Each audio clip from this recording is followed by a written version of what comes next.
처음엔 단순한 파묘였습니다. 조상님의 묘를 옮기고 땅을 정리하고 재개발 보상받고 노후를 편히 보내려던 작은 결심이었죠. 하지만 관을 여는 순간 튀어나온 하얀 뱀은 마음 깊숙이 숨겨진 짐승을 깨웠습니다. 나는 그날 태어나서 한 번도 볼 수 없었던 눈빛을 보았습니다. 이 이야기를 끝까지 들으신다면 아마도 지금까지 단 한 번도 느껴보지 못했던 감정이 가슴 어딘가에 남게 될 겁니다. 이야기 시작 전에 어디서 듣고 계신지 적어주세요. 그럼 이야기 시작하겠습니다. 마당 끝에 묵은 장독대 3개가 나란히 놓여 있고 그 뒤로 삐죽삐죽 자란 망초대와 고들빼기가 바람을 따라 흔들리고 있었습니다. 이만복은 작은 나무 의자를 가져다 놓고 그 앞에 앉아 묵은 담배 한 개비를 천천히 꺼내 들었습니다. 주름진 손끝이 부르르 떨리더니 까치발로 올라온 아내가 성냥을 긋고 불을 붙여줍니다. 금년 봄이 마지막이겠구먼. 아내는 쭈그려 앉아 장독 뚜껑을 다시 눌러 덮으면서 중얼댔습니다. 만복은 대꾸하지 않았습니다. 집 뒤편에 있는 땅은 원래 논이었습니다. 자식들 대학 보내고 병원비에 장례비까지 다 쓰고 남은 건 그 한 떼기뿐이라 언젠가는 꼭 팔아 노후에라도 편하게 지내자 부부는 그렇게 말하며 30년을 버텼습니다. 그 땅이 이제야 재개발 구역에 들었다고 읍사무소에서 사람이 찾아왔을 때 만복은 처음으로 아내 앞에서 눈시울을 붉혔습니다. 이제 살만하겠다 여보. 진짜 우리 좀 쉬자. 그 말 뒤로 이틀 밤을 뜬 눈으로 세운 끝에 그들이 마주한 건 묘지였습니다. 땅 한가운데 몇 그루의 노목 사이로 반쯤 묻혀있던 묘석은 이만복의 증조부가 잠든 자리였습니다. 개발 허가가 나오지 않았던 이유도 그 묘 하나 때문이라는 걸 알고 나니 맥이 풀렸습니다. 자식들한테 연락해 볼까? 순자가 조심스레 말을 꺼냈습니다. 그녀의 목소리에는 희망보다는 체념이 묻어 있었습니다. 만복의 입가에 쓴웃음이 번졌습니다. 아, 뭐하러 연락해? 지들이 언제 우리 일에 신경이나 썼나? 지들 돈 필요할 때만 연락하다가 이제는 아예 얼굴도 안 비추는데 품 안의 자식이라고 갸들 다 자기 살기 바쁜 거지. 늙은 부모 생각할 여유가 어디 있겠어. 만복의 말에는 원망보다는 체념이 깃들어 있었습니다. 실제로 그랬습니다. 명절에도 생일에도 그들은 전화 한 통 없었습니다. 순자는 가만히 생각하다 다시 물었습니다. 그럼 어떡할 거예요? 이대로는 재개발도 안 되고. 그녀의 눈에는 불안함이 어렸습니다. 만복은 한참을 생각하다 입을 열었습니다. 파야지. 순자의 눈이 커졌습니다. 네, 무슨 소리예요? 무덤을 파내야지. 다른 방법이 없어. 이참에 화장해서 납골 땅에 모시든지 해야지. 그래야 허가가 나올 거 아니요. 만복의 목소리는 흔들리지 않았지만 그의 눈빛에는 결단의 무게가 실려 있었습니다. 순자의 얼굴이 창백해졌습니다. 세상에, 미쳤어요? 조상님 무덤을 함부로 파내면 어떡해요? 그것도 증조부님 무덤을. 만복이 말했습니다. 안 그러면 우리는 어떡하나? 이대로 죽을 때까지 이 낡은 집에서 살아갈 텐가. 겨울만 되면 온몸이 쑤시고 지붕은 새고 보일러는 고장나고 내가 언제까지 이런 집을 손봐가며 살겠어? 나도 이제 힘이 부치네. 만복의 목소리가 점점 높아졌습니다. 제대로 된 장례를 치러드리고 좋은 곳으로 모시면 되지 않겠나. 냉정하게 생각해 보게. 조상님도 자손들이 편하게 살길 바라실 거야. 순자는 반박하지 못했습니다. 그녀도 알고 있었습니다. 현실은 냉혹했고 노년의 그들에게 남은 것은 이 집과 땅뿐이었습니다.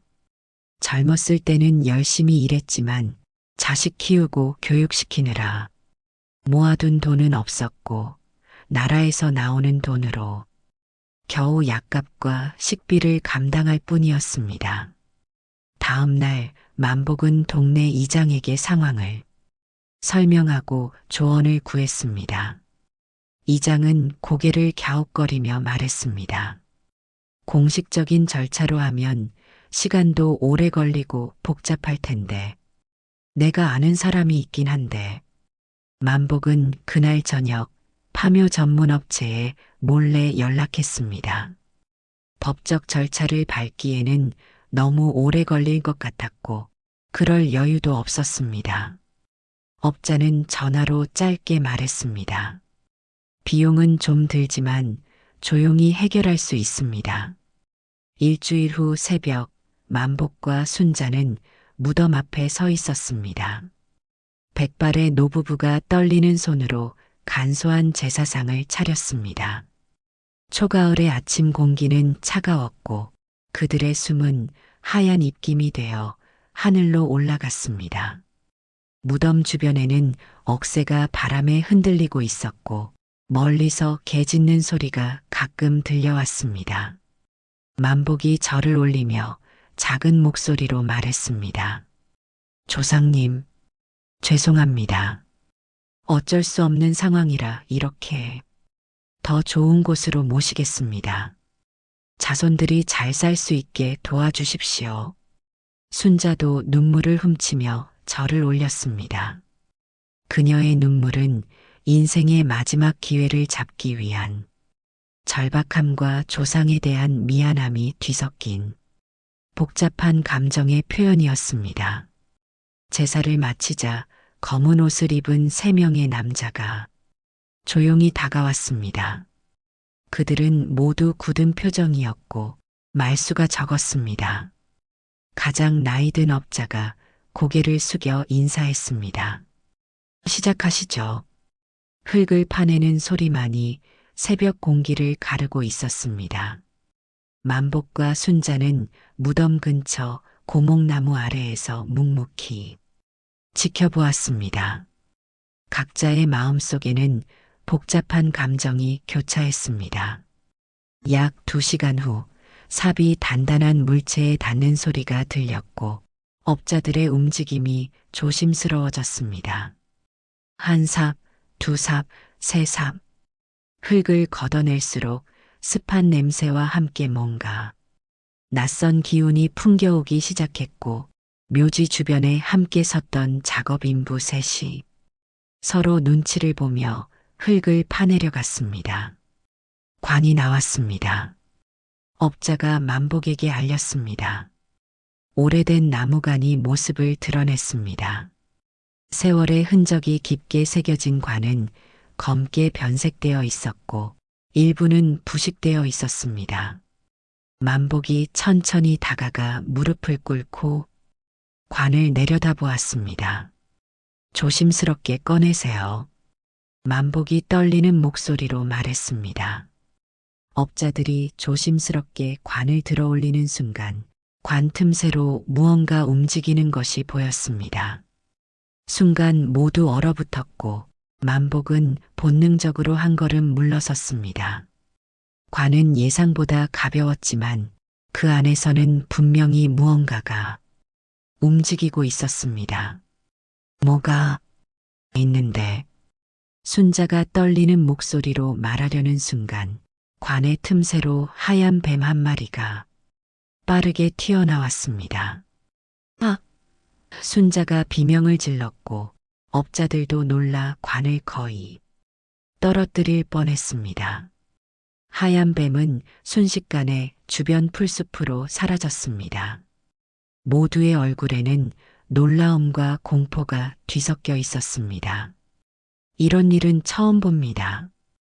업자 중 한 명이 중얼거렸습니다. 백사라. 만복은 가슴을 쓸어내리며 깊은 숨을 들이마셨습니다. 그의 눈앞에는 어릴 적 아버지가 들려주신 이야기가 떠올랐습니다. 우리 조상 무덤에는 뱀이 지키고 있다더라. 그 뱀은 집안의 수호신이니 절대 해치지 말아야 한다. 만복이 결심한 듯 말했습니다. 관을 열어봐야 합니다. 삽을 들고 있던 인부가 그대로 주저앉았고 뱀은 몸을 꼬아 관 위를 한 바퀴 휘감더니 허공을 가르며 풀숲으로 사라졌습니다. 아무 말 없이 굳은 얼굴로 뱀의 움직임을 끝까지 지켜보던 만복은 관에 손을 대는 내내 묘한 등골의 서늘함을 떨쳐낼 수 없었습니다. 관이 완전히 지상으로 옮겨지고 업자들이 조심스럽게 관 뚜껑을 열기 시작했습니다.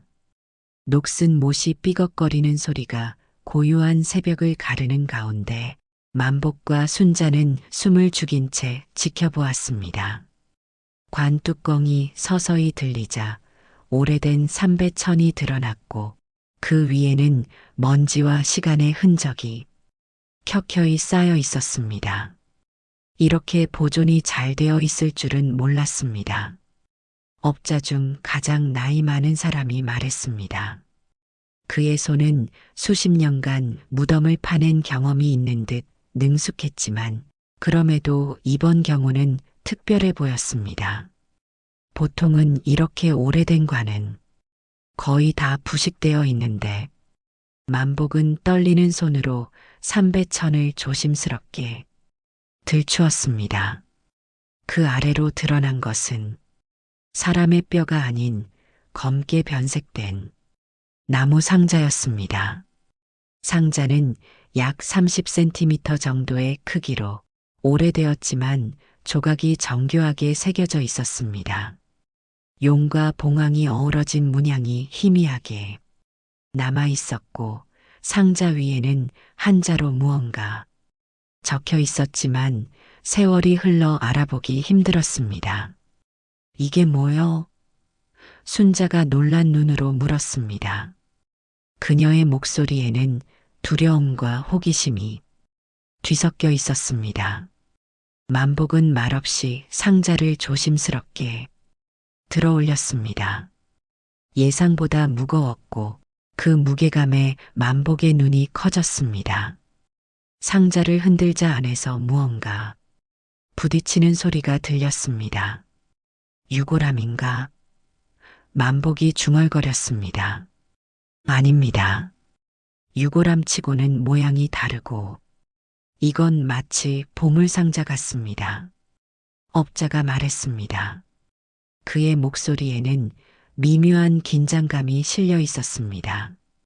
관 안에는 다른 것이 없나요? 다른 업자가 관 안을 자세히 살폈습니다. 뼈가 남아있긴 합니다만 거의 흙처럼 부서졌어요. 오랜 시간이 지나서 그런지 황토색으로 변해 있고 대부분 가루처럼 되어 있네요. 머리카락도 보이고 모두가 놀란 표정으로 서로를 바라보았습니다. 새벽의 차가운 공기 속에서 그들의 숨은 더욱 하얗게 공중으로 흩어졌습니다. 만복은 상자를 두 손으로 꼭 쥐고 있었고 그의 주름진 손등에는 핏줄이 도드라졌습니다. 일단 집으로 가져가야겠소. 이건 우리 가문의 물건인 듯하니. 만복의 목소리는 단호했습니다. 그의 눈빛에는 불안함과 함께 이상한 결의가 서려 있었습니다. 업자들은 서로 눈빛을 교환했습니다. 가장 나이 많은 업자가 목을 가다듬고 말했습니다. 그렇게 하시죠. 관은 어떻게 하시겠습니까? 원래대로라면 화장터로 옮겨야 하는데 그냥 여기 다시 묻어주시오. 내가 다시 연락하겠소. 만복이 잠시 생각하더니 대답했습니다. 그의 판단에는 이미 관습과 예법보다 현실적인 문제가 앞서고 있었습니다. 업자들은 말없이 고개를 끄덕였고 다시 관을 무덤 속에 내려놓기 시작했습니다. 만복과 순자는 상자를 품에 안고 천천히 집으로 향했습니다. 동이 트기 시작한 하늘에는 붉은 기운이 번지고 있었고 그 붉은 빛이 노부부의 굽은 등을 비추었습니다. 이걸 어떡하지? 집으로 돌아오는 길에 순자가 물었습니다. 그녀의 목소리에는 불안함이 가득했습니다. 하얀 뱀이 나오고 이건 분명 무슨 불길한 조짐이야. 당신 말대로 우리 집안에 안 좋은 일이 생길지도 모르지. 만복의 말에는 자조 섞인 웃음이 묻어 있었습니다.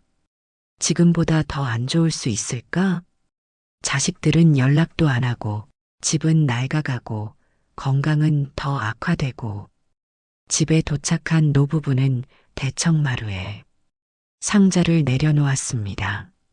아침 햇살이 창문을 통해 들어와 상자를 비추었고 오래된 나무 표면이 은은하게 빛났습니다. 두 사람은 잠시 말없이 상자를 바라보았습니다. 세월의 무게가 담긴 상자 앞에서 그들은 마치 시간 여행자가 된 듯한 기분이었습니다. 열어봐야 할까요? 순자가 조심스레 물었습니다. 만복은 깊은 숨을 들이마시고 천천히 상자의 잠금 장치를 살폈습니다. 오래된 청동 자물쇠가 달려 있었지만 세월이 흘러 녹이 슬어 있었습니다.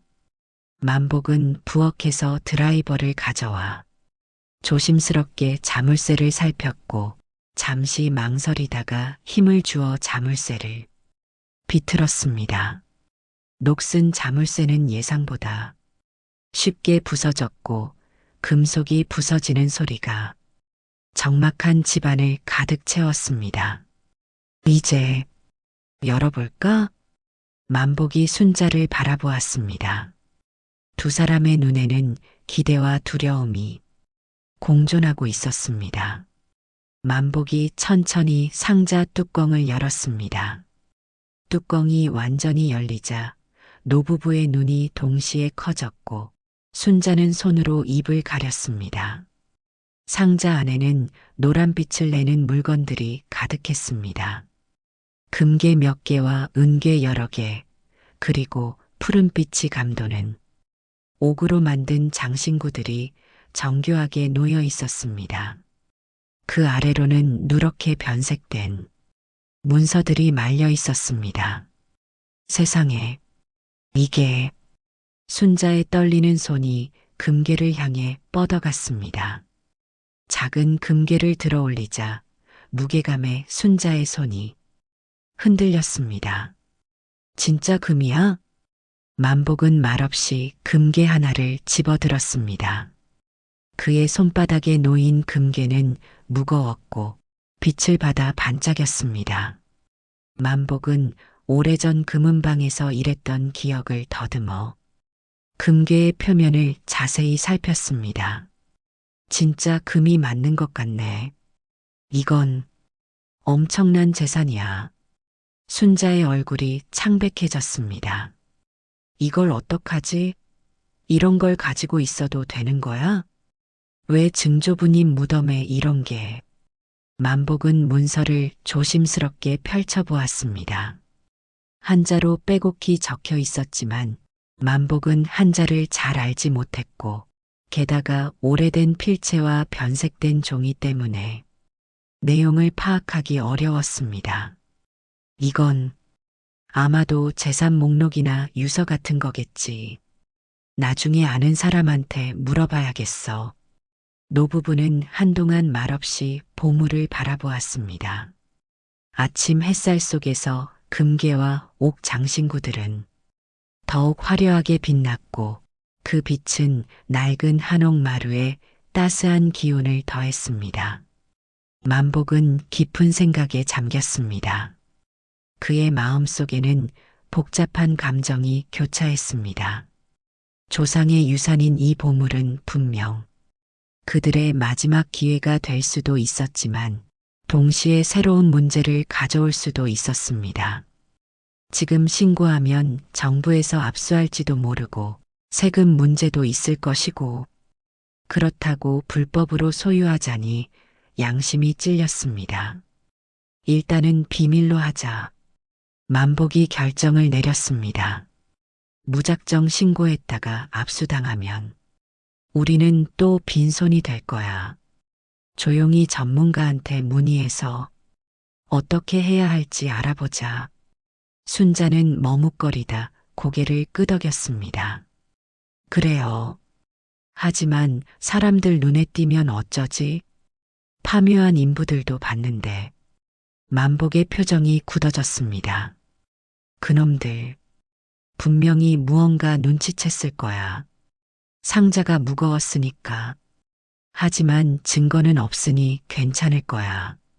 일단 상자는 내 방 장롱 깊숙이 숨겨두자. 노부부는 서둘러 상자를 정리하고 만복의 방 장롱 맨 아래 칸 오래된 이불 아래에 상자를 깨끗이 닦아서 숨겼습니다. 그날 오후 만복은 한자를 아는 옛 친구에게 전화를 걸었지만 문서 내용은 말하지 않고 단지 옛날 서류를 발견했는데 해석이 필요하다고만 말했습니다. 그러나 파묘 소문은 생각보다 빨리 퍼졌습니다. 마을은 작았고 사람들의 입은 가벼웠습니다. 인부들 중 한 명이 동네 술집에서 이만복 영감네 증조할아버지 무덤에서 뭔가 나왔다더라는 소문을 흘렸고 그 소문은 바람을 타고 빠르게 퍼져나갔습니다. 사흘 후 갑작스럽게 첫째 아들 이대성이 집에 찾아왔습니다. 그는 넥타이를 느슨하게 풀고 슬리퍼를 질질 끌며 들어왔습니다. 예전에 의기양양했던 모습은 온데간데 없고 술 냄새와 함께 패배감이 그를 따라다녔습니다. 아버지, 어머니, 오랜만입니다. 대성은 어색하게 인사했습니다. 그의 눈은 불안하게 주변을 살폈고 손은 계속해서 무언가를 만지작거렸습니다. 잘 지내셨어요? 요즘 건강은 어떠세요? 만복은 의자에 앉아 차가운 눈으로 아들을 바라보았습니다. 갑자기 웬일이냐? 3년 만에 찾아왔나? 그동안 전화 한 통 없더니 대성은 머쓱한 표정으로 웃었습니다. 아이고, 바빠서 그랬어요. 사업이 잘 안 풀려서. 그래도 항상 부모님 생각은 했죠. 그는 잠시 머뭇거리다가 말을 이었습니다. 그런데 동네 사람들 말로는 무덤을 파셨다고? 재개발 때문에? 만복과 순자는 순간 눈빛을 교환했습니다. 순자의 얼굴이 굳어졌고 만복은 무심한 듯 대답했습니다. 그래, 어쩔 수 없었다. 재개발 허가가 안 나와서. 무덤에서 뭐 나온 거 있어요? 대성이 조심스럽게 물었습니다. 그의 목소리에는 억누를 수 없는 기대감이 묻어 있었습니다. 만복은 무표정한 얼굴로 대답했습니다. 별거 있겠나? 빈 관뿐이었지. 유골도 다 흙으로 돌아갔더라고. 대성의 표정에 실망감이 스쳤지만 이내 다시 미소를 지었습니다. 아, 그러셨군요. 그래도 허가는 잘 나왔나요? 재개발 보상금은 얼마나 받으세요? 만복은 천천히 고개를 저었습니다. 아직 진행 중이다. 내가 걱정할 일은 아니고. 대성은 머쓱해하며 웃었습니다. 제가 걱정이 되어서요. 부모님 나이도 있으시니 그 돈으로 좋은 아파트 구해서 편히 사셔야지요. 제가 도와드릴게요. 만복은 쓴웃음을 지었습니다. 그래, 내 도움은 필요 없다. 우리끼리 알아서 할 테니 신경 쓰지 마라.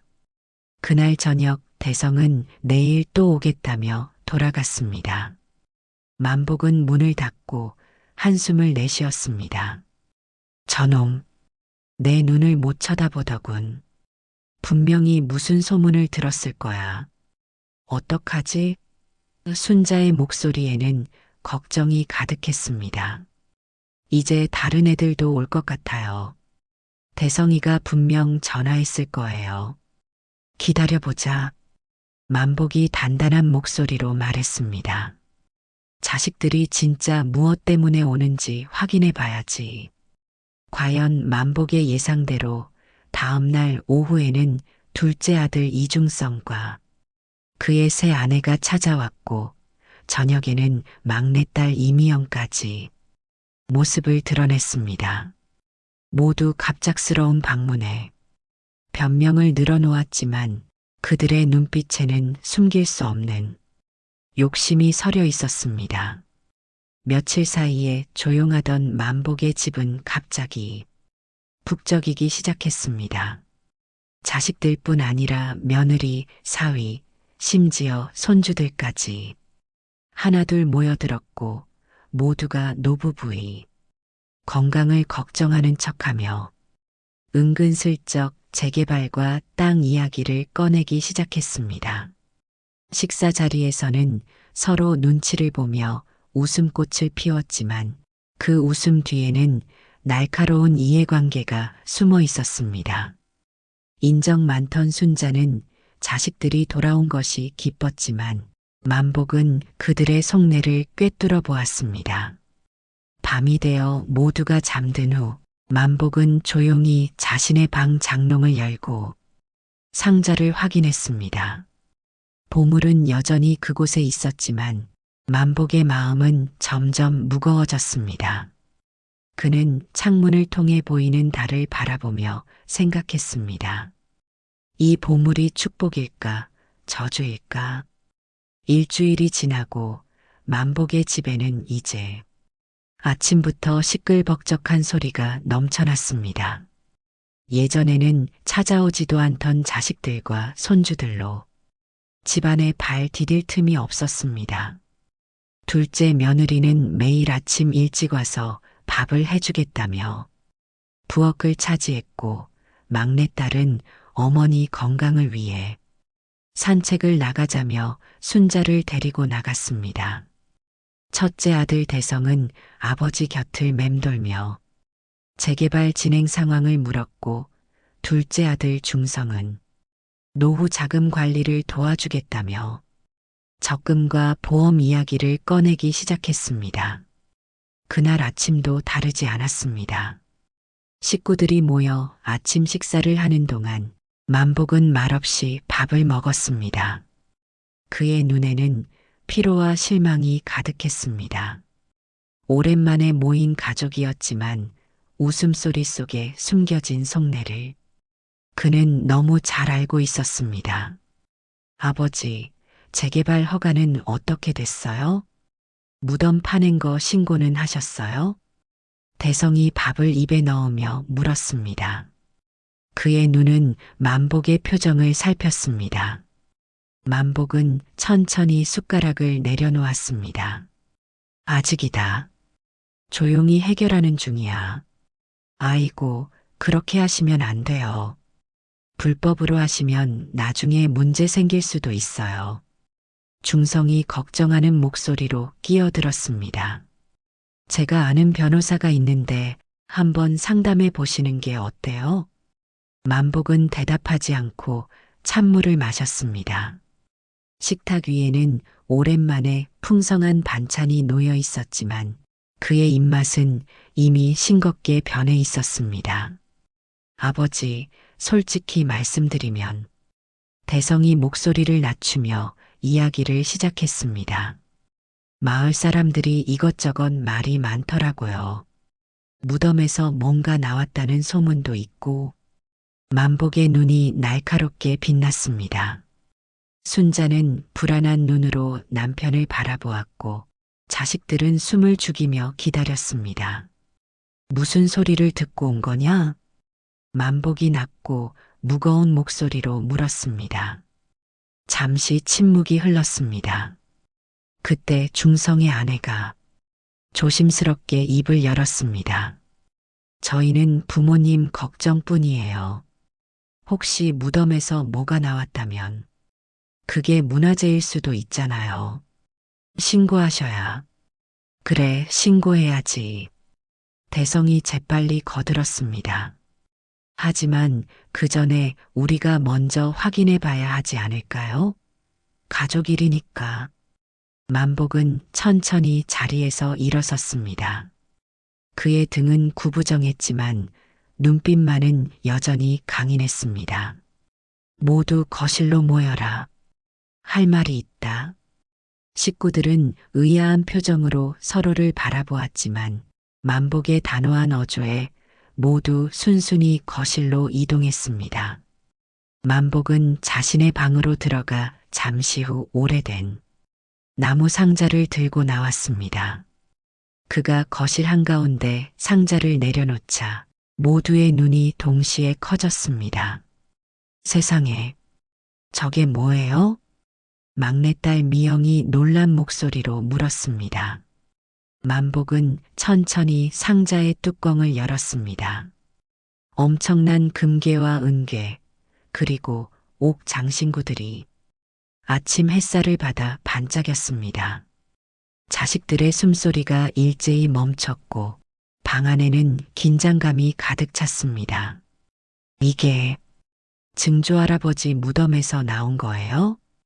중성이 목소리를 낮추어 물었습니다. 그의 눈은 상자에서 떨어지지 않았고 손은 무의식적으로 떨리고 있었습니다. 만복은 천천히 고개를 끄덕였습니다. 그렇다. 관 안에 있었다.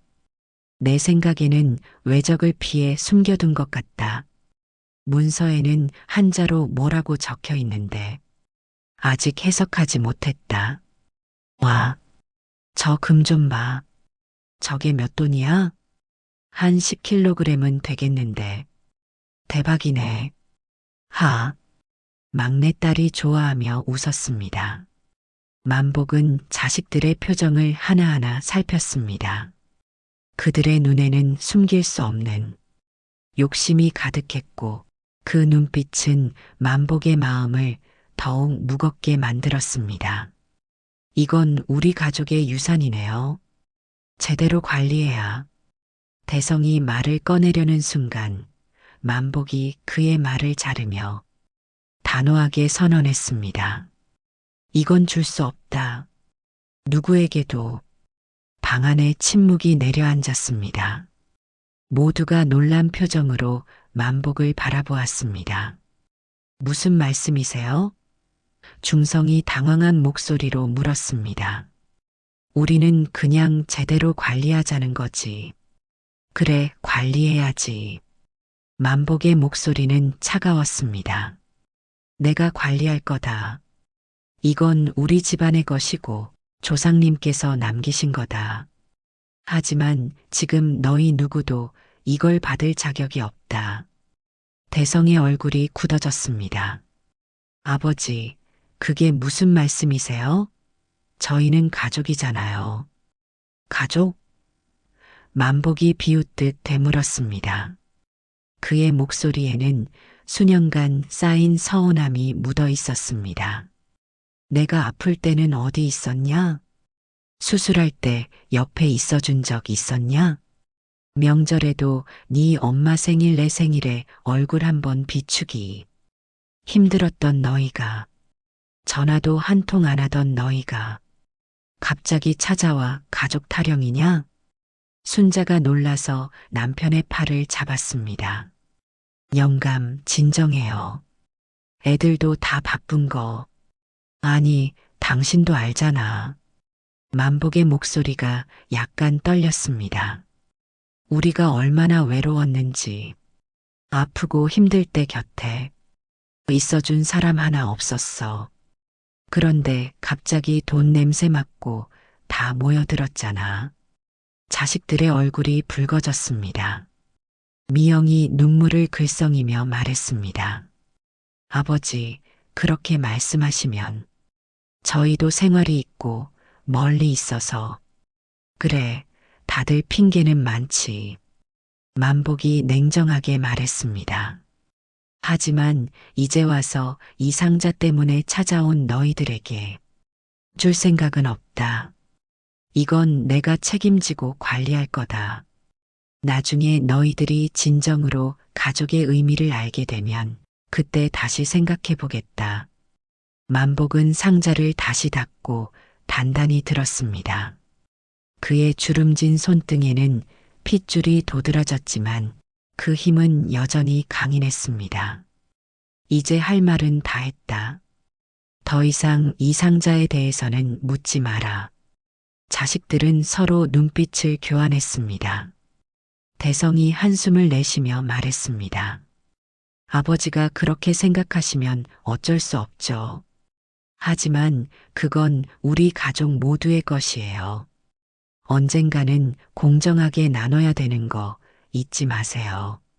만복이 차갑게 말을 자르며 방으로 돌아갔습니다. 그리고 문을 쾅 닫는 소리가 집안을 울렸습니다. 거실에 남은 가족들은 서로를 바라보며 당혹스러운 표정을 지었습니다. 순자는 미안한 표정으로 자식들을 바라보았습니다. 너희 아버지가 요즘 스트레스를 많이 받아서 그래.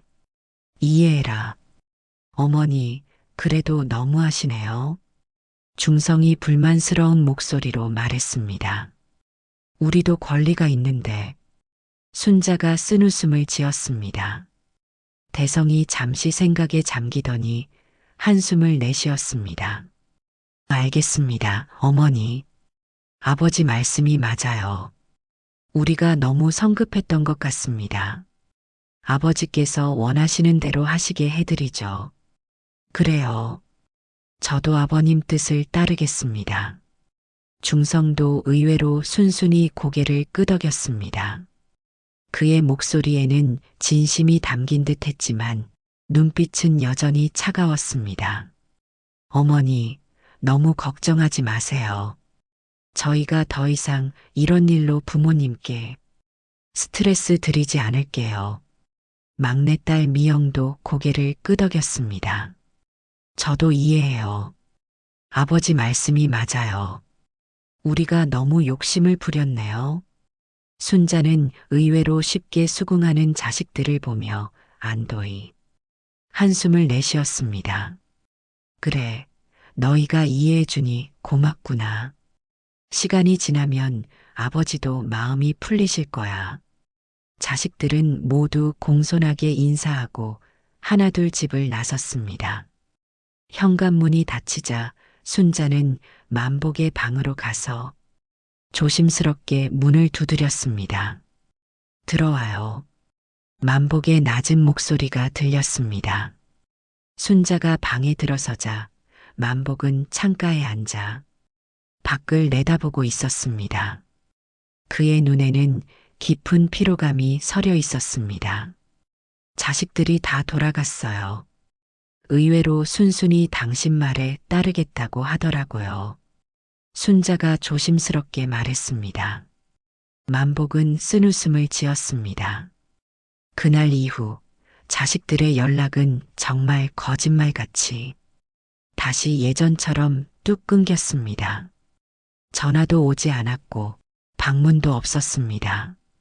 며칠이 지나고 만복과 순자는 절에 가서 기도를 드리기로 했습니다.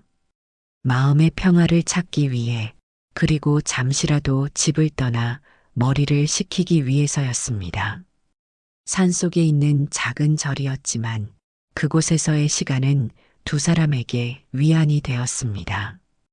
요즘 잠도 못 자고 계속 걱정만 하셨는데 오늘은 좀 마음이 편해지셨나요? 절에서 돌아오는 길에 순자가 만복에게 물었습니다. 만복은 고개를 끄덕였습니다. 그래, 기분이 좀 나아졌어. 우리도 너무 집착하는 거 아닐까 싶더라고. 결국 다 지나가는 거지. 집에 도착했을 때 만복은 즉시 무언가 이상하다는 것을 느꼈습니다. 대문이 약간 열려 있었고 마당에는 발자국 자국이 남아 있었습니다. 조심스럽게 집 안으로 들어갔습니다. 집 안은 엉망이었습니다. 누군가 드나든 흔적이 역력했고 서랍과 장롱은 모두 열려 있었습니다. 만복은 서둘러 자신의 방으로 달려갔습니다. 예상대로 장롱 아래에 숨겨두었던 상자는 사라져 있었습니다. 이런, 만복은 중얼거렸지만 그의 표정은 의외로 평온했습니다. 그는 다시 거실로 나와 순자를 불렀습니다. 누가 들어와서 집을 뒤졌구만. 순자는 놀라서 손으로 입을 가렸습니다. 세상에, 상자는요? 상자는 괜찮아요? 만복은 고개를 저었습니다. 상자는 가져갔어. 하지만 걱정 마. 무슨 말이에요? 순자가 혼란스러운 표정으로 물었습니다. 만복은 미소를 지으며 부엌 쪽으로 향했습니다.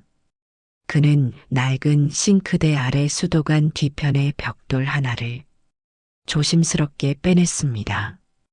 그곳에는 작은 천주머니가 숨겨져 있었고 주머니를 열자 금괴와 옥 장신구들이 모습을 드러냈습니다.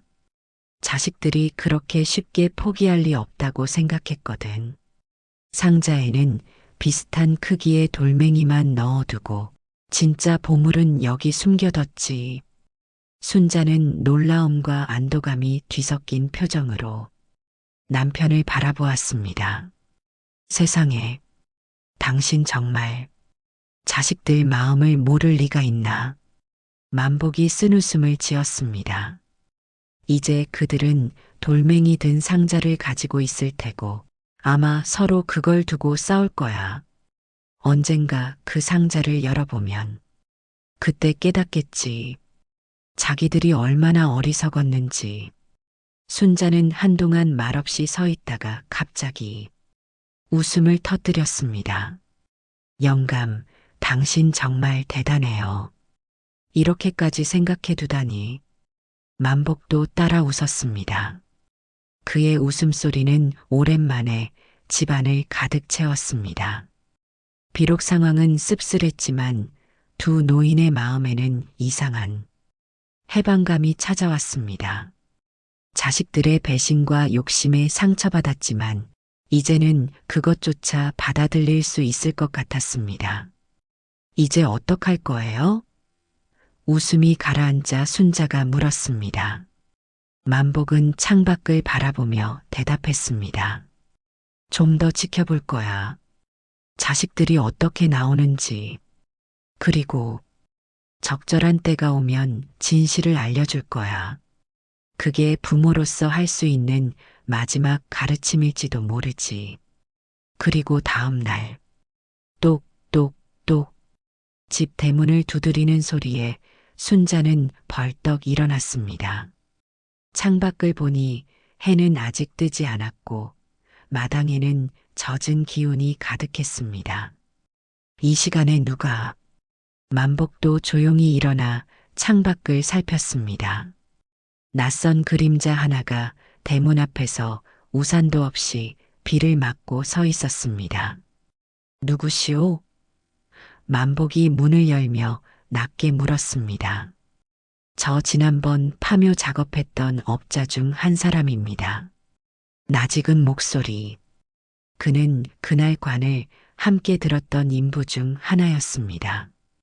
기억에 남을 만큼 말수가 적고 눈빛이 날카로웠던 그 남자. 이 시간에 무슨 일인가? 할 말이 있어서 왔습니다. 두 분께 중요한 일입니다. 그 남자는 젖은 어깨를 내리고 안으로 들어섰습니다. 비닐봉투 하나를 손에 들고 있었습니다. 솔직히 말하겠습니다. 며칠 전 관 안에서 뭔가 발견하셨지요? 만복과 순자는 굳어졌습니다. 저는 봤습니다. 무거운 상자, 관보다 더 조심스럽게 다루시던 그 표정. 그게 단순한 유품이 아니라는 걸 알 수 있었습니다. 만복은 아무 말 없이 그를 바라보았습니다.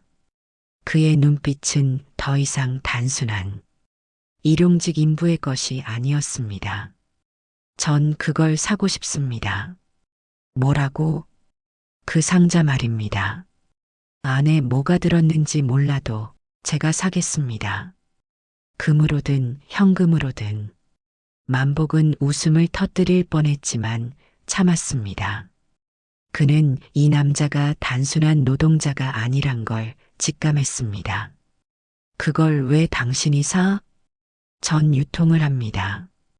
고가 골동품, 해외로 나가는 귀물들. 그런 물건은 신고하면 나라에 뺏깁니다.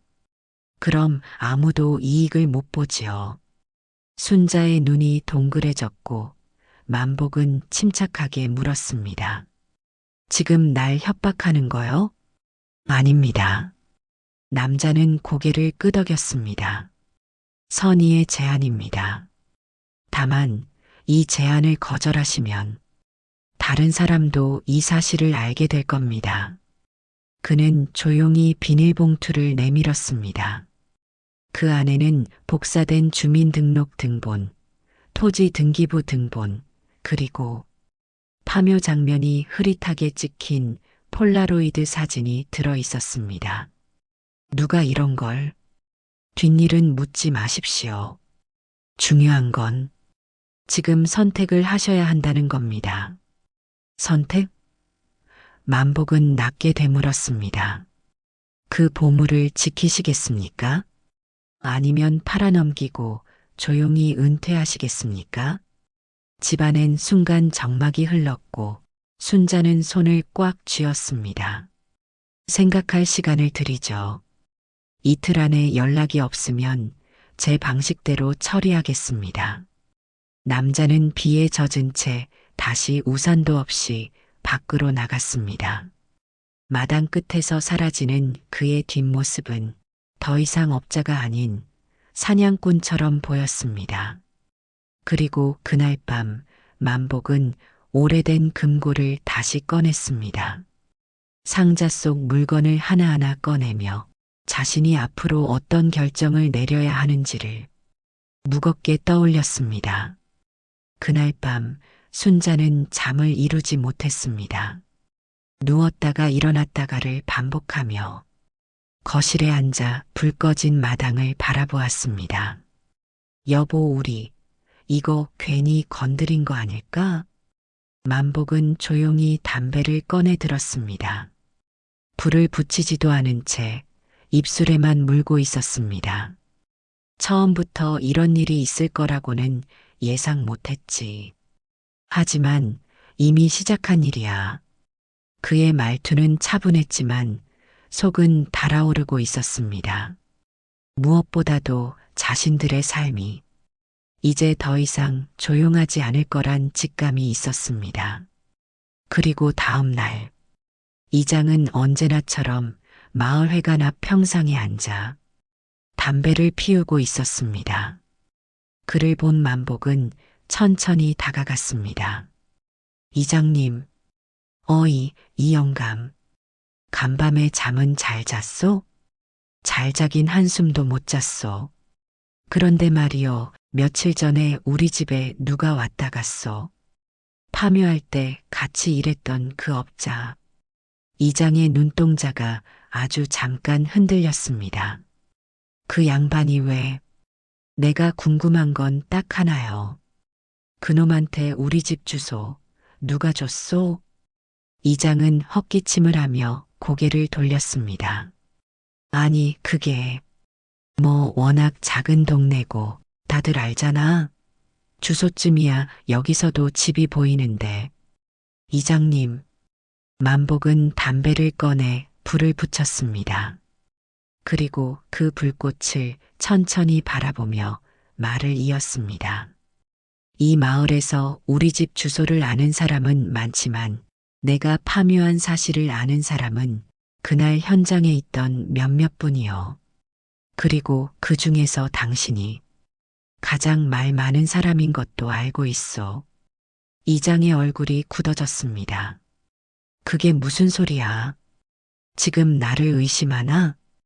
당신이 아니면 그 업자가 어떻게 내 땅의 등기부 등본, 주민번호까지 손에 넣겠소? 이장의 입꼬리가 떨렸습니다. 그래. 솔직히 말하겠어. 사실 내가 소개해주지 않았다면 그렇게 빨리 일 처리를 할 수 있었겠어? 우리나라 인심이 언제부터 이렇게 야박해졌나? 무덤 안에서 보물을 발견했다면 당연히 나한테도 뭐가 떨어져야 된다고 생각하네. 만복은 한참 동안 말을 잇지 못했습니다. 입가에 씁쓸한 웃음만 번졌다가 곧 굳어버렸습니다. 그래서 당신도 그놈들이랑 같은 부류였구먼. 그는 이장의 눈을 피하지 않고 똑바로 바라보며 말했다. 자식들도 모자라 이 마을까지 이 꼴일 줄은 몰랐소.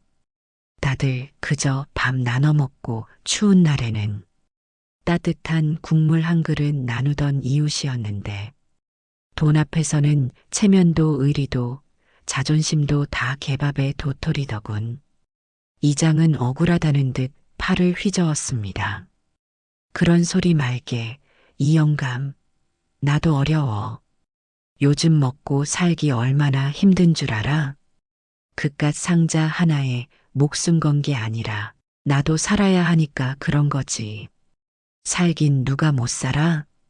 만복의 목소리가 낮아지며 더 깊어졌습니다. 우린 이 늙은 몸 끌고 하루하루 온몸이 쑤셔도 마당에 물 뿌리고 봄 되면 씨 뿌리며 버텼소. 근데 당신은 탐욕에 눈이 어두워져 남의 조상 무덤을 팔아넘기려 한 게 그게 산다는 거요? 순간 이장의 얼굴에 짧은 불쾌감이 스쳤습니다. 하지만 그는 더 이상 말을 잇지 않았습니다.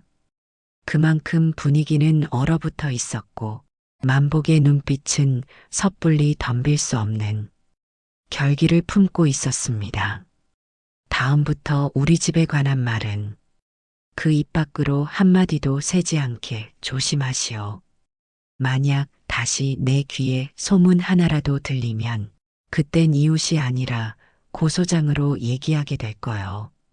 말을 마친 만복은 더 이상 뒤돌아보지 않았습니다. 땅바닥에 떨어진 담배꽁초만 조용히 발로 눌러끄고 느릿한 걸음으로 마을회관을 떠났습니다.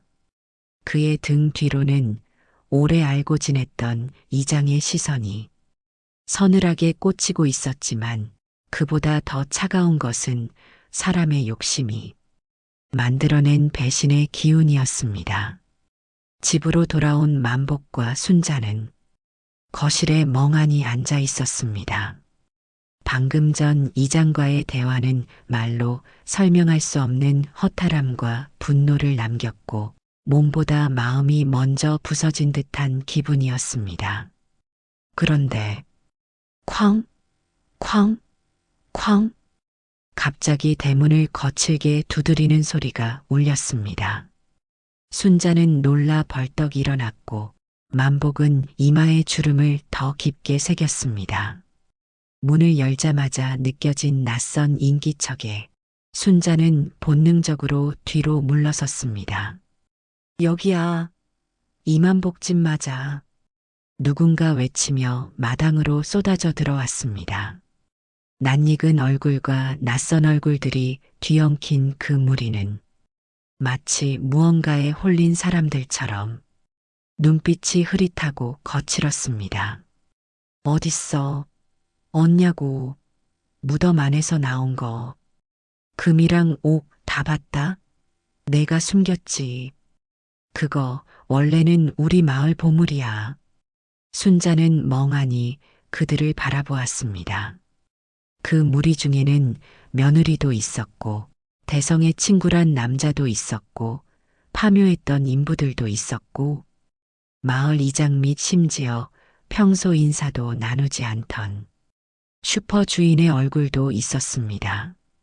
그들은 신발도 벗지 않은 채 부엌으로 방으로 장롱으로 마구 뛰어들었습니다. 이런 이불까지 다 뒤져. 여기 안에 뭔가 있다. 저쪽 방 봐. 안 열리는 거 거기야. 만복은 얼굴이 새하얘진 채 거실에 멈춰 서 있었습니다. 입은 열려 있었지만 아무 말도 나오지 않았습니다. 그의 손은 떨리고 있었고 숨결은 얇고 가팔라졌습니다. 여보, 저 사람들. 우리 집이야, 우리 집인데. 순자의 목소리는 떨림을 넘어서 울음이 되어 갔습니다.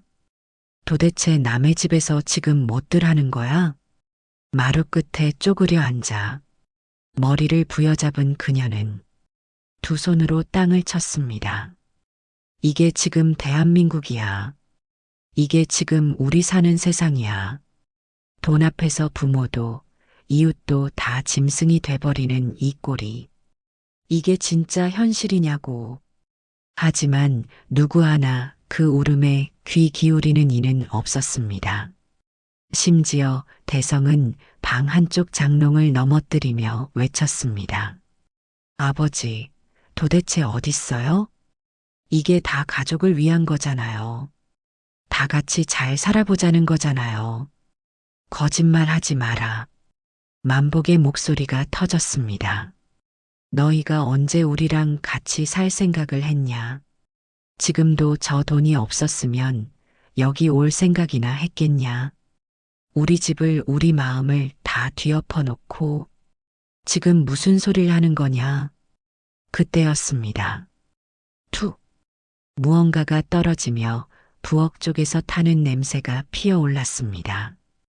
뭐야, 가스? 불이야? 야야야. 연기나. 야, 불 붙었어. 누군가 뒤엎은 전기밥솥과 그 위로 쏟아진 종이더미. 콘센트가 합선되면서 작은 불꽃이 일었고 그 불은 삽시간에 천장으로 옮겨 붙었습니다. 불 꺼. 물 가져와. 물은 어디 있는데?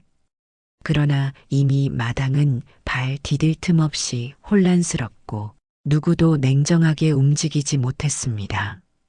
타닥타닥. 불이 들기 시작하자 집안의 낡은 목재 구조는 종이장처럼 타들어갔고 사람들은 놀라 비명을 지르며 뛰쳐나가기 시작했습니다. 순자는 마루 한가운데서 울부짖었습니다. 이 집이야, 이 집 하나 지키려고 우리가 몇십 년을 살아왔는데. 만복은 마치 몸이 마비된 듯 움직이지 못했습니다. 그의 눈에는 수십 년 삶의 기억이 켜켜이 쌓인 그 방, 그 부엌, 그 창틀, 모든 것이 불에 삼켜지는 장면이 슬로우 모션처럼 다가왔습니다. 여보, 얼른 나와요. 지금은 나가야 돼요. 순자가 팔을 끌어당겨 간신히 집을 빠져나왔고 그들 뒤로 삶의 전부였던 그 집은 거대한 불꽃과 함께 산산이 무너져 내리고 있었습니다. 불길은 점점 거세졌고 지붕의 나무 석가래가 우두둑 소리를 내며 무너져 내리자 마침내 누군가 뒤늦게 119에 신고 전화를 걸었습니다. 이웃인지 자식들 중 누구인지는 끝내 알 수 없었습니다. 멀리서 소방차의 사이렌이 울려 퍼졌고 구급대원들이 뛰어들며 물을 뿌려댔습니다. 하지만 이미 집은 반쯤 무너진 상태였습니다. 검은 연기가 하늘로 피어오르고 그 연기 너머로 붉게 타오르던 벽면은 서서히 잿더미로 변하고 있었습니다. 어르신, 괜찮으세요? 숨 쉴 수 있으세요? 불편하지 않으세요? 구급대원이 순자의 어깨를 감싸며 물었지만 그녀는 아무 대답도 하지 못했습니다. 오직 멍한 눈으로 불타는 마당을 바라볼 뿐이었습니다. 만복 역시 말을 잃은 채 그 불길 속으로 자신과 순자의 평생이 타들어가는 모습을 처절하게 지켜보고만 있었습니다. 병원으로 모시겠습니다. 응급 산소 먼저 공급할게요. 두 노인은 결국 앰뷸런스에 실려 산소 마스크를 쓴 채 병원으로 이송되었습니다. 두 사람은 서로의 손을 꼭 잡은 채 차 안의 작은 진동에 몸을 맡긴 채 누워 있었습니다. 눈물은 말라 있었고 목소리조차 굳어 있었지만 그들의 눈동자엔 오직 하나의 감정만이 남아 있었습니다. 공포, 사람이, 가족이, 마을이 너무나도 낯설게 느껴졌습니다. 병원에 도착하자 경찰이 찾아왔습니다. 검은 점퍼에 지구대라고 적힌 글씨가 선명했습니다. 어르신, 불은 진화됐습니다. 그런데 이게 단순한 사고는 아니라고 하셨다고요? 순자가 몸을 일으키려다 어깨를 움켜쥐며 말했습니다. 집에 사람들이 들어왔어요. 마을 사람들이랑 자식들까지 다 들어와서 짐 다 뒤지고 금인이 뭐니 찾다가 불이 만복이 떨리는 목소리로 덧붙였습니다. 거짓말 아닙니다. 저희가 다 봤어요. 그놈들이 우리 집을 뒤엎었어요. 증거는 없지만 그놈들 짓입니다. 형사는 조심스럽게 고개를 끄덕였습니다. 혹시 CCTV나 블랙박스 같은 건 없으세요? 없어요. 그 집은 외진돼 있어서 주변 집들도 대부분 CCTV 안 달렸고 형사는 잠시 무거운 한숨을 내쉬며 말했다. 그럼 혹시 목격자나 자식분들이 진술 도와주실 수 있을까요? 자식들이 왔었다니까요. 그 애들이 같이 뒤졌어요. 순자가 거의 절규하듯 외쳤고 형사는 휴대폰을 꺼내 물었습니다. 연락처 주시겠어요? 직접 확인해 보겠습니다. 첫째 대성에게 전화를 건 형사는 간단히 신분을 밝힌 뒤 물었습니다. 이만복 어르신 댁에서 화재가 발생했습니다. 혹시 오늘 그쪽 집에 방문하셨나요? 예, 아니요. 그런 일 없는데요. 그럼 최근에 부모님 댁에 들른 적은 없습니다. 저희 가족은 지방에 있어요. 그쪽 집은 자주 가는 곳도 아니고, 저희 아버지가 좀 의심이 많으셔서 혹시 괜한 오해를 하신 건 아닐까요? 형사는 다음으로 둘째 중성에게 전화를 걸었습니다. 무슨 말씀이세요? 불이 났다고요? 아니요. 부모님이 치매 초기라 가끔 헛것을 보시거나 사실과 다른 말씀을 하시기도 하세요. 막내딸 이미영 역시 비슷한 대답을 반복했습니다. 저 출근해 있는데요. 정말요? 집에 불이 났다고요? 어머, 어떡해요. 아버지, 어머니 괜찮으세요? 형사는 휴대폰을 내려놓고 침대에 누운 순자를 바라보았습니다. 어르신, 제가 도와드리고 싶은데요. 자식분들도 이웃들도 전부 부정하고 있습니다. 지금으로선 증거나 목격자가 없어 강제 수사로 전환하기는 어렵습니다. 만복은 조용히 눈을 감았습니다.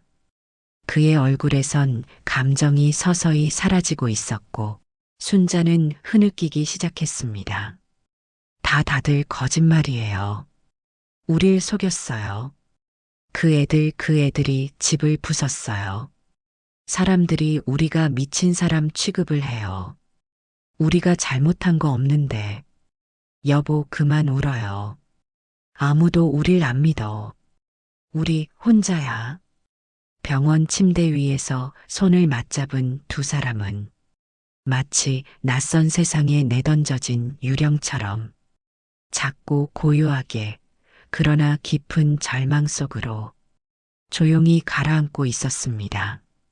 순자와 만복은 병원에서 퇴원했지만 돌아갈 집은 없었습니다. 임시로 마련된 컨테이너 주택에 머물며 아침 저녁으로 목도리를 두른 채 차가운 벽에 기대어 하루하루를 버티고 있었습니다. 그날 밤 낯익은 그림자가 조용히 문을 두드렸습니다. 할아버지 할머니. 문이 열리자 마당 귀퉁이에 모자를 푹 눌러 쓴 손자가 서 있었습니다. 둘째 중성의 아들, 고등학생인 재현이었습니다. 너 어떻게 여길? 재현은 조심스럽게 안으로 들어오며 작은 목소리로 말했습니다. 죄송해요. 엄마 몰래 나왔어요. 그날 사실 접었어요. 엄마, 큰아빠, 고모 다 같이 할머니 집에 갔어요. 만복과 순자는 숨을 멈추듯 손주의 말에 귀를 기울였습니다. 아빠가 저더러 차에서 기다리라 했는데 너무 오래 기다려서 몰래 창문 옆으로 가봤어요. 다들 방이며 장롱이며 뒤지고 있었어요. 할머니가 우는데 아무도 신경 안 썼어요. 할머니, 할아버지가 너무 걱정돼서 쫓아가 사진을 찍었어요. 저도 그 순간 왜 찍었는지 모르겠는데 찍어야 될 것 같았어요. 재현은 말없이 자신의 휴대폰을 꺼내 사진 몇 장을 보여주었습니다. 부엌을 뒤지고 있는 큰아들, 장롱을 열고 있는 막내, 마당에서 땅을 이곳저곳 파보고 있는 마을 이장과 주민 몇 명. 순자는 조용히 재현의 손을 붙잡았습니다. 재현아, 너는 우리한테 유일한 가족이구나. 다음 날 만복은 병원에서 만났던 형사에게 다시 연락을 넣었습니다. 우리 증거 생겼습니다. 목격자도 있고 사진도 있어요. 경찰은 즉시 수사본부를 열고 증거 자료를 정식으로 접수받았습니다. 사진 속 인물들과 진술 내용은 충분히 강제수색영장 발부 요건을 충족했고 곧이어 마을 이장, 주민들, 그리고 대성, 중성, 미영까지 모두 출석 통보를 받았습니다. 며칠 후 경찰서는 예상보다 분주해졌습니다. 재현이 제출한 사진과 진술은 충분히 신빙성을 갖췄고 경찰은 신속히 관련자 전원에게 출석 요구서를 보냈습니다. 이 사건은 불법 침입과 손괴 가능성까지 있습니다. 공동범행 정황도 있고요. 그날 집을 뒤엎고 쳐들어온 사람들, 즉 자식들과 마을 사람들은 한 명씩 조사를 받기 시작했습니다. 자식들은 당황했고 마을 사람들은 서로 책임을 미루기 바빴습니다. 그들의 얼굴에서 예전의 태어남은 사라졌고 돈 앞에 뒤집혔던 눈은 이제 법 앞에서 흔들리고 있었습니다. 진짜 이렇게까지 될 줄은 몰랐어요. 우린 그냥 좀 도와준 거지. 애초에 그 집 사람들이 이상했어요. 치매도 있는 것 같고. 그러나 증거는 증거였습니다. 법은 조용히 그러나 무겁게 그들에게 말했습니다. 남의 집에 함부로 들어가고 함부로 망가뜨리면 반드시 책임진다고. 며칠 후 순자와 만복은 감식을 마친 폐가에 조심스레 발을 들였습니다. 집은 반쯤 무너졌고 벽은 그 으름으로 가득했습니다. 마당 한쪽엔 아직도 타다 남은 나무 기둥이 검게 서 있었고 부엌은 아예 바닥까지 내려앉은 상태였습니다. 하나도 남은 게 없네. 순자가 쪼그려 앉아 타버린 부엌을 바라보며 중얼거렸습니다. 그녀의 눈가에는 뜨거운 재화도 같은 눈물이 말없이 맺혔습니다. 세월을 함께한 그 집이, 그 장독대가 고스란히 검게 타버린 채 눈앞에 있었습니다. 그때였습니다. 만복은 말없이 마당 끝 무너진 장독대 뒤편으로 향했습니다. 그가 고개를 들고 바라본 자리는 평소 그 누구도 눈여겨보지 않던 작은 벽돌 무더기 아래였습니다. 여기 맞다. 그는 말없이 삽을 들고 천천히 파내려갔습니다. 몇 번의 삽질 끝에 딱 하는 소리와 함께 금속에 닿는 특유의 감촉이 손에 전해졌습니다. 만복은 손으로 흙을 걷어내며 중얼거렸습니다. 맞아. 그날 여기 숨겼지. 불에도 타지 않도록 철판과 돌로 덮어둔 그 틈, 그곳에 그는 진짜 금괴와 옥 장신구를 감춰두었던 것이었습니다. 누구도 눈치채지 못했고 누구도 찾지 못했던 단 하나의 안전한 공간. 순자가 뒤따라오며 물었습니다. 왜요? 무슨 일이에요? 하지만 만복은 조용히 손가락을 입에 대며 고개를 저었습니다. 쉿! 지금은 말하지 말아요. 그냥 이제 진짜 떠날 수 있겠다는 생각이 들었어. 며칠 후 이만복과 순자는 아무 말 없이 그 마을을 떠났습니다. 이삿짐도 인사도 붙잡는 이도 없었습니다. 자식들도 마을 사람들도 그들의 행방을 알지 못했습니다. 그러나 얼마 지나지 않아 재개발 허가가 최종 승인되었고 그 땅의 보상금 전액이 이만복 명의로 입금되었습니다. 그 돈은 한때 가족이라 불렸던 사람들의 이목을 다시 끌었지만 그들이 전화를 걸고 찾아왔을 때엔 이미 만복과 순자는 그곳에 없었습니다. 어느 외딴 시골 마을, 산 아래 작고 조용한 집 한 채, 낡았지만 따뜻한 목조 주택 안에는 라디오 소리가 은은히 흐르고 있었고 그 안에서 순자와 만복은 평온한 늦은 오후를 보내고 있었습니다. 여보, 재현이한테 문자 왔어요. 다음 주에 기말고사 끝나면 또 온대요. 순자의 얼굴엔 오랜만에 보는 온기가 감돌았습니다. 밤이 깊어지고 작은 집 마당에 달빛이 내려앉았습니다. 지붕 위로 바람이 스치듯 지나가고 방 안엔 시계 초침 소리만이 느릿하게 울리고 있었습니다. 이만복은 작은 탁상 앞에 앉아 오래된 수첩 한 장을 펴고 그 위에 천천히 펜을 들었습니다. 글자는 삐뚤었고 손은 여전히 떨렸지만 마음만은 단단했습니다. 그리고 조용히 중얼이듯 써내려갔습니다. 조상의 무덤을 팠습니다. 그 무덤 안에 있던 금과 옥은 우리가 평생 손에 쥐지 못했던 돈이었고 그 돈은 지금 우리의 노후를 예전보다 조금 낫게 만들고 있습니다.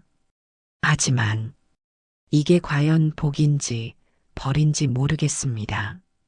나는 지금 그 돈의 무게보다 그 돈을 보고 달라졌던 사람들의 눈빛이 더 무겁습니다.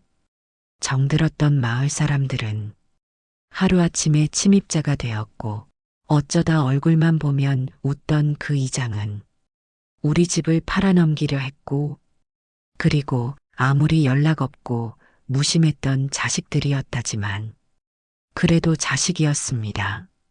내 피를 나눴고 내 밥을 먹였고 내 땀으로 키운 자식들이었는데 그런 자식들이 내가 불에 타는 집 앞에서 울부짖고 있는데도 장롱을 열고 서랍을 부수고 그 속에 뭐가 들었는지만 찾고 있더군요. 그 눈빛이 너무 무서웠습니다. 돈 앞에서 사람을 잃은 그 눈빛을 본 이상 나는 더 이상 그들을 자식이라 부르지 못하겠습니다. 내 마음 깊은 곳 어디가 조용히 끊어졌습니다.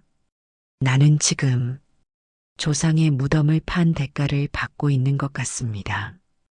그 보상은 생활을 편하게 해줬지만 그 대신 사람을 잃었습니다. 마을도 자식도 이름도 잃은 기분입니다. 돈은 사람보다 귀하지 않지만 사람보다 귀한 척을 하려고 합니다.